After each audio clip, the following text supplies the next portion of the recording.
ಮುಂದೆ ಬರುವಂತಹ ವಿಧಾನಸಭಾ ಚುನಾವಣೆಯಲ್ಲಿ ನಮ್ಮ ಸ್ವಂತ ಶಕ್ತಿ ಮೇಲೆ ಕರ್ನಾಟಕದಲ್ಲಿ ಅಧಿಕಾರಕ್ಕೆ ಬಂದು ಈ ಭ್ರಷ್ಟ ಸರ್ಕಾರವನ್ನ ಕಿತ್ತೊಗೆಯುವಂತ ಒಂದು ಸಂಕಲ್ಪವನ್ನು ಮಾಡಬೇಕಾಗಿದೆ. ನನಗೆ 85 ವರ್ಷ, ದೇವರ ದಯೆ ಇದ್ರೆ ಇನ್ನು 5-6 ವರ್ಷ ಗಟ್ಟಿಯಾಗಿ ರಾಜ್ಯದಲ್ಲಿ ಓಡಾಡಬಹುದು ಅನ್ನೋ ವಿಶ್ವಾಸ ಇದೆ. ಯಾವ ಸಮಯದಲ್ಲಿ ಎಲ್ಲಿಗೆ ಕರೀತೀರೋ ಅಲ್ಲಿಗೆ ಬರೋಕೆ ನಾನು ಸಿದ್ಧ ಇದ್ದೇನೆ.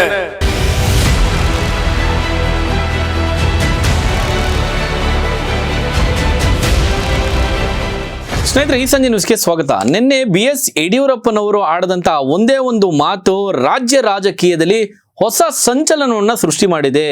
ಹೆಂಗ್ ಸೃಷ್ಟಿ ಮಾಡಿದೆ ಅನ್ನೋದಕ್ಕೆ ಈ ಪರದೆನಲ್ಲಿ ನೋಡ್ತಾ ಇದ್ರಲ್ಲ, ಈ ಫೋಟೋಸ್ಗಳೇ ಕಾರಣ ಅಂತ ಹೇಳಿದ್ರು ತಪ್ಪಾಗ್ಲಿಕ್ಕಿಲ್ಲ. ಯಾಕಂದ್ರೆ ಯಡಿಯೂರಪ್ಪನವರು ಹೇಳ್ತಾರೆ, ನಾನು ಇನ್ನೂ ಒಂದು 5-6 ವರ್ಷ ಬಹಳ ಗಟ್ಟಿಯಾಗಿ ಇರ್ತೀನಿ, ಗಟ್ಟಿಮುಟ್ಟಾಗಿರ್ತೀನಿ, ನೀವು ಎಲ್ಲಿಗೆ ಕರೆದ್ರೂ ಕೂಡ ಪಕ್ಷದ ಸಂಘಟನೆಗೆ ನಾನು ನಿಮ್ಮ ಜೊತೆ ನಿಲ್ತ್ಕೊಂತೀನಿ ಅಂತ ಹೇಳುವುದರ ಜೊತೆನಲ್ಲಿ 2028ಕ್ಕೆ ಬಿಜೆಪಿ ಕರ್ನಾಟಕದಲ್ಲಿ ಈ ರಾಜ್ಯ ಏನು ಕಾಂಗ್ರೆಸ್ನ ಅಧಿಕಾರವನ್ನ, ಕಾಂಗ್ರೆಸ್ನ ಈ ಭ್ರಷ್ಟ ಕಾಂಗ್ರೆಸ್ ಸರ್ಕಾರವನ್ನ ಕಿತ್ತೊಗೆಯುವ ಮೂಲಕ ಬಿಜೆಪಿ 2028ಕ್ಕೆ ಸ್ವತಂತ್ರವಾಗಿ ಸ್ವಂತ ಬಲದ ಮೇಲೆ ಅಧಿಕಾರವನ್ನ ಹಿಡಿಯಬೇಕು ಎನ್ನುವಂತ ಸಂದೇಶವನ್ನ ಬಿಜೆಪಿಯ ನಾಯಕರುಗಳಿಗೆ ಯಡಿಯೂರಪ್ಪನವರು ರವಾನೆ ಮಾಡಿದಂತ ಭಿನ್ನ ಹಿಂದಿಗೆ ಇದೀಗ ಈ ಫೋಟೋಸ್ಗಳು ಎಲ್ಲೋ ಒಂದ್ ಕಡೆ ರಾಜಕೀಯದಲ್ಲಿ ಸಂಚಲನವನ್ನ ಸೃಷ್ಟಿಸುವಂತೆ ಮಾಡ್ತಾ ಇದೆ. ಫೋಟೋಸ್ನಲ್ಲಿ ಯಾರೆಲ್ಲ ಇದ್ದಾರೆ ಅನ್ನೋದನ್ನ ನೀವು ಈಗಾಗಲೇ ನೋಡ್ತಾ ಇದ್ದೀರಿ. ಮಾಜಿ ಪ್ರಧಾನಿಗಳು HD ದೇವೇಗೌಡರು ಸಾಹೇಬರ ಕಾಲಿಗೆ ಪ್ರತಾಪ್ ಸಿಂಹ, ಅದರಲ್ಲೂ ರೆಬೆಲ್ ಟೀಮ್ನಲ್ಲಿ ಕಾಣಿಸ್ಕೊಂಡಂತ ಪ್ರತಾಪ್ ಸಿಂಹ ಅವರು ಇದ್ದಾರೆ. ಅಷ್ಟೇ ಅಲ್ಲದೆ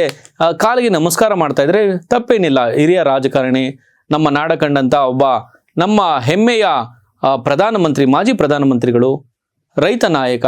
ಸೊ ಇವ್ರ ಕಾಲಿಗೆ ನಮಸ್ಕಾರ ಮಾಡೋದೇನೋ ಅದರಲ್ಲಿ ಅತಿಶಯೋಕ್ತಿ ಏನಿಲ್ಲ. ಬಟ್ ಆದರೆ ಇಲ್ಲಿ HD ಕುಮಾರಸ್ವಾಮಿ ಅವರ ಕಾಲಿಗೂ ಕೂಡ ಇದೇ ಪ್ರತಾಪ್ ಸಿಂಹ ಅವರು ನಮಸ್ಕಾರ ಮಾಡ್ಕೊಳ್ತಾರೆ. ಅಷ್ಟೇ ಅಲ್ಲದೆ ಅಲ್ಲ ಪಕ್ಕದಲ್ಲೇ ಯತ್ನಾಳ್ ಇದ್ದಾರೆ, ಹಿಂದೂ ಫೈರ್ ಬ್ರ್ಯಾಂಡ್, ಬಿಜೆಪಿಯಿಂದ ಉಚ್ಚಾಟನೆಗೊಂಡಂತ ಹಿಂದೂ ಫೈರ್ ಬ್ರ್ಯಾಂಡ್ ಅಂತ ಕರೆಸ್ಕೊಳ್ಳುವಂತ ಯತ್ನಾಳ್ ಅವರು ಇದ್ದಾರೆ. ಜೊತೆಯಲ್ಲಿ ನಿಖಿಲ್ ಕುಮಾರಸ್ವಾಮಿ ಅವರನ್ನ ಬಹಳ ಆಪ್ತತೆಯಿಂದ ಅಪ್ಕೊಳ್ತಾ ಇರುವಂತ, ವಿಶ್ ಮಾಡ್ತಾ ಇರುವಂತ ಫೋಟೋ ಕೂಡ ಇದೆ. ಮೈಸೂರಿನ ಚಾಮರಾಜ ವಿಧಾನಸಭಾ ಕ್ಷೇತ್ರಕ್ಕೆ ಸಂಬಂಧಪಟ್ಟ ಹಾಗೆ ಒಂದಷ್ಟು JDS ಎಲ್ಲೋ ಒಂದ್ ಕಡೆ ನಿಖಿಲ್ ಕುಮಾರಸ್ವಾಮಿ ಅವರು ಬಂದ್ಬಿಡ್ತಾರೆ ಈ ಒಂದು ಕ್ಷೇತ್ರಕ್ಕೆ. ನಿಖಿಲ್ ಕುಮಾರಸ್ವಾಮಿ ಅವರು ಕೂಡ ಪೈಪೋಟಿ ಕೊಡ್ತಾರೆ ಎನ್ನುವಂತ ಮಾತುಗಳು ಕೂಡ ಕೇಳಿ ಬಂತು. ಇದರ ನಡುವೆ ಈ ಒಂದು ಫೋಟೋಸ್ಗಳಿದೆಯಲ್ಲ, ಅದರಲ್ಲೂ ಎಸ್ಪೆಷಲಿ ನಿನ್ನೆ ರಾಜ ಹುಲಿ ಗುಡುಗುದ್ರಲ್ಲ, 2028ಕ್ಕೆ ಬಿಜೆಪಿ ಸ್ವಂತ ಬಲದ ಮೇಲೆ ಅಧಿಕಾರವನ್ನ ಹಿಡಿಯುತ್ತೆ ರಾಜ್ಯದಲ್ಲಿ ಎನ್ನುವಂತ ಹೇಳಿಕೆಯನ್ನ ಕೊಡ್ತಾರಲ್ಲ, ಅದು ರಾಜಕೀಯ ವಲಯದಲ್ಲಿ ಸಂಚಲನವನ್ನ ಸೃಷ್ಟಿ ಮಾಡ್ತು. ಅಷ್ಟೇ ಅಲ್ಲದೆ ಎಲ್ಲ ಒಂದ್ ಕಡೆ ಬಿಜೆಪಿ ಮತ್ತು JDS ನ ಮೈತ್ರಿಗೂ ಕೂಡ ಭಂಗವನ್ನ ಉಂಟು ಮಾಡುವಂತಹ ಹೇಳಿಕೆನಾದು. ಇದೀಗ ಚರ್ಚೆಗಳು ರಾಜಕೀಯ ವಲಯದಲ್ಲಿ, ರಾಜಕೀಯ ಪಡಸಾಲೆಯಲ್ಲಿ ಶುರುವಾಗಿರುವಂಥದ್ದು. ಇದರ ಬೆನ್ನ ಹಿಂದೆಯೇ, ಈ ಒಂದು ಚರ್ಚೆಯ ಬೆನ್ನ ಹಿಂದೆಯೇ ಇಂತಹ ಫೋಟೋಸ್ಗಳಿದೆಯಲ್ಲ, ಇದು ಬೇರೆ ಬೇರೆ ರಾಜಕೀಯದ ಆಯಾಮಗಳನ್ನ ಸೂಚಿಸುವಂತಹ ಫೋಟೋಸ್ಗಳಂತ ಹೇಳ್ಬೋದು. ಯಾಕಂದ್ರೆ ರಾಜಕೀಯ ನಿಂತ ನೀರಲ್ಲ, ಯಾವಾಗ ಏನ್ ಬೇಕಂದ್ರೂ ಆಗ್ಬೋದು. ನೋಡಿ, ನರೇಂದ್ರ ಮೋದಿ ಅವರು ಬೆಂಗಳೂರಿಗೆ ಬಂದಂತ ಸಂದರ್ಭದಲ್ಲಿ ಒಂದು ಸಣ್ಣ ಎಕ್ಸಾಂಪಲ್ ಹೇಳೋದಾದ್ರೆ, DK ಶಿವಕುಮಾರ್ ಅವರು ಹೋಗಿ ಅಲ್ಲಿ ನರೇಂದ್ರ ಮೋದಿ ಅವರ ಪಕ್ಕ ಕೂತ್ಕೊಂಡು ಸುಮ್ಮನೆ ಫೋಟೋಗೆ ಫೋಸ್ ಕೊಟ್ರು ಅಥವಾ ಅಲ್ಲಿ ಪ್ರಧಾನಮಂತ್ರಿ ಅವರ ಮಧ್ಯೆ ಏನಾದ್ರು ಮಾತನಾಡಿದ್ರೋ ಗೊತ್ತಿಲ್ಲ. ನರೇಂದ್ರ ಮೋದಿ ಅವರ ಜೊತೆ DK ಶಿವಕುಮಾರ್ ಅವರು ಕಾಣಿಸ್ಕೊಂಡ ನಂತರ ಒಂದಷ್ಟು ಜನ ರಾಜಕೀಯ ಪಡಸಾಲೆಯಲ್ಲಿ ಎಲ್ಲೋ ಒಂದ್ ಕಡೆ ಬಿಜೆಪಿ ಜೊತೆ ಹೋಗ್ಬಿಡ್ತಾರೆ DK ಶಿವಕುಮಾರ್ ಎನ್ನುವಂತ ಮಾತುಗಳನ್ನು ಕೇಳಿ ಬಂದ್ರು. ಅದಕ್ಕೂ ಮುಂಚೆ ಅಧಿವೇಶನದ ಸಂದರ್ಭದಲ್ಲಿ ನಮಸ್ತೆ ಸದಾ ವತ್ಸಲೆ ಮಾತೃಭೂಮಿ RSS ನ ಗೀತೆಯನ್ನು ಕೂಡ ಹಾಡುವ ಮೂಲಕ ಎಲ್ಲೋ ಒಂದ್ ಕಡೆ ಅನುಮಾನವನ್ನು ಹುಟ್ಟಿಸುವಂತೆ DK ಶಿವಕುಮಾರ್ ಅವರು ಬಿಜೆಪಿಯ RSS ನ ನಾಯಕರುಗಳ ಜೊತೆ ಕಾಣಿಸ್ಕೊಂಡ್ರು.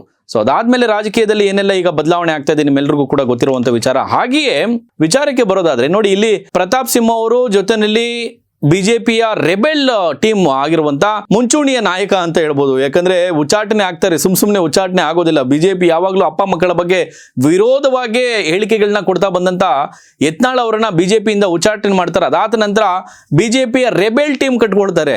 ಯಾರು ದಾವಣಗೆರೆಯ JM ಸಿದ್ದೇಶ್ವರ ಅವರಾಗಿರ್ಬೋದು, ಅಥವಾ BP ಹರೀಶ್ ಅವರಾಗಿರ್ಬೋದು, ಕುಮಾರ್ ಬಂಗಾರಪ್ಪನವರು, ಜೊತೆಯಲ್ಲಿ ರಮೇಶ್ ಜಾರಕಿಹೊಳಿ ಅವರು, ಇವರೆಲ್ಲರೂ ಕೂಡ ಸಾಮಾನ್ಯ ನಾಯಕರಲ್ಲ, ಇವರೇ ಒಂದು ಶಕ್ತಿ. ಒಬ್ಬೊಬ್ಬ ನಾಯಕರನ್ನ ನೋಡಿದ್ರೆ, ಇವರ ಹಿನ್ನೆಲೆ ನೋಡಿದ್ರೆ ಒಂದು ಇಡೀ ಒಂದು ರಾಜಕೀಯದ ಪಡೆಯನ್ನೇ ಹುಟ್ಟು ಹಾಕಿ ಬಲ್ಲವಂತ ಒಂದು ಶಕ್ತಿ ಇರುವಂತ ನಾಯಕರು ಅಂತ ಹೇಳ್ಬೋದು. ಯತ್ನಾಳ್ ಏನು ಸಾಮಾನ್ಯ ನಾಯಕ ಅಲ್ಲ, ಇಡೀ ಒಂದು ಪಕ್ಷವನ್ನೇ ಕಟ್ಟಿ ಬೆಳೆಸ್ತೀನಿ ಅನ್ನುವಂತ ಹುಮ್ಮತನಕ್ಕೆ ಬಿದ್ದಂತ ನಾಯಕ. ಅದಕ್ಕೆ JCB ಪಕ್ಷವನ್ನು ಹುಟ್ಟಾಕ್ತೀನಿ 2028ಕ್ಕೆ ಸ್ವಂತ ಬಲದ ಮೇಲೆ ನಾವು ಚುನಾವಣೆಯನ್ನು ಎದುರಿಸ್ತೇವೆ ಎಲ್ಲ ಕ್ಷೇತ್ರಗಳು ಅಂದ್ರೆ 224 ಕ್ಷೇತ್ರಗಳಲ್ಲೂ ನಾವು ಅಭ್ಯರ್ಥಿಗಳನ್ನ ಹಾಕ್ತೀವಿ ಅಂತ ಹೇಳಿ ಯತ್ನಾಳ್ ಅವರೆಲ್ಲ ಒಂದ್ ಕಡೆ ಬಿಜೆಪಿ ವಿರುದ್ಧ ಗುಡುಕ್ತಾರೆ. ಹೇಳ್ಬೋದು ಪ್ರತಾಪ್ ಸಿಂಹ ಇಲ್ಲ ರೆಬೆಲ್ ಟೀಮ್ ಇಂದ ಆಚೆ ಬಂದಿದ್ದಾರೆ, ಅರವಿಂದ್ ನಿಂಬಾವಳಿ ಆಗಿರ್ಬೋದು ಅಥವಾ ಪ್ರತಾಪ್ ಸಿಂಹ ಆಗಿರ್ಬೋದು ರೆಬೆಲ್ ಟೀಮ್ ಇಂದ ಆಚೆ ಬಂದಿದ್ದಾರೆ ಅಂತ ಹೇಳಿ. ಬಟ್ ಆದ್ರೂ ಕೂಡ ಒಂದ್ ರೀತಿ ಕೆಂಡ ಮುಚ್ಚಿದ ಬಿಸಿ ಇವರೆಲ್ಲ ಅಂತ ಹೇಳ್ಬೋದು, ಸೆರಗಲ್ಲಿ ಕಟ್ಟಿಕೊಂಡಿರುವಂತ ಕೆಂಡ ಅಂತ ಹೇಳ್ಬೋದು ಬಿಜೆಪಿಗೆ. ಹೀಗೆ ಯತ್ನಾಳು ಜೊತೆಯಲ್ಲಿ ಪ್ರತಾಪ್ ಸಿಂಹ, HD ಕುಮಾರಸ್ವಾಮಿ ಅವರು, ನಿಖಿಲ್ ಕುಮಾರಸ್ವಾಮಿ ಅವರು ಇವರೆಲ್ಲರೂ ಕೂಡ ಒಟ್ಟಿಗೆ ಕಾಣಿಸ್ಕೊಂಡಿರುವಂತ ಒಂದು ಖಾಸಗಿ ಸಮಾರಂಭದಲ್ಲಿ ಒಟ್ಟಿಗೆ ಕಾಣಿಸ್ಕೊಂಡಿರುವಂತ ಈ ಫೋಟೋ ಇದೆಯಲ್ಲ, ರಾಜ್ಯ ರಾಜಕೀಯದಲ್ಲಿ ಹೊಸ ಸಂಚಲನವನ್ನ ಸೃಷ್ಟಿ ಮಾಡ್ತಾ ಇರುವಂಥದ್ದು. ಸೊ ಇದನ್ನ ತಳ್ಳಿ ಹಾಕುವಂತಿಲ್ಲ. ರಾಜಕೀಯದಲ್ಲಿ ಯಾವಾಗ ಏನ್ ಬೇಕಾದ್ರೂ ನಡಿಬಹುದು. ಅದಕ್ಕೆ ಹೇಳಿದ್ದು DK ಶಿವಕುಮಾರ್ ಅವರು ಇಲ್ಲ ಒಂದ್ ಕಡೆ RSS ಅವ್ರ ಜೊತೆಯಲ್ಲಿ BJP ನಾಯಕರ ಜೊತೆ ಕಾಣಿಸ್ಕೊಂಡಂತ ಸಂದರ್ಭದಲ್ಲಿ RSS ನ ಗೀತೆ ಆಡದಂತ ಸಂದರ್ಭದಲ್ಲಿ BJP ಜೊತೆ ಹೋಗ್ಬಿಡ್ತಾರೆ DK ಶಿವಕುಮಾರ್ ಎನ್ನುವಂತ ಮಾತುಗಳು ಕೇಳ್ಬಂದ್ವು. ಬಟ್ ಅವೆಲ್ಲವನ್ನು ಕೂಡ DK ಶಿವಕುಮಾರ್ ಅವರು ಅಲ್ಲಗಳೆದ್ರು.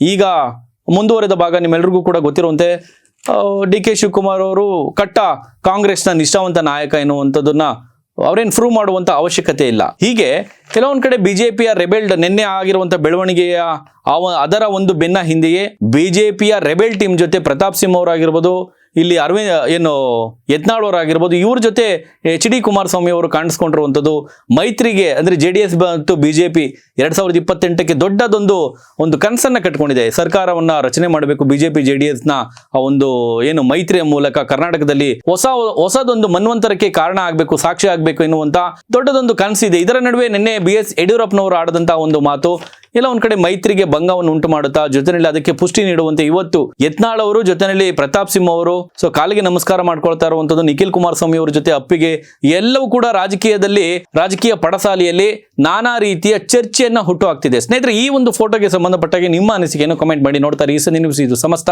ಕನ್ನಡಿಗರ ಧ್ವನಿ.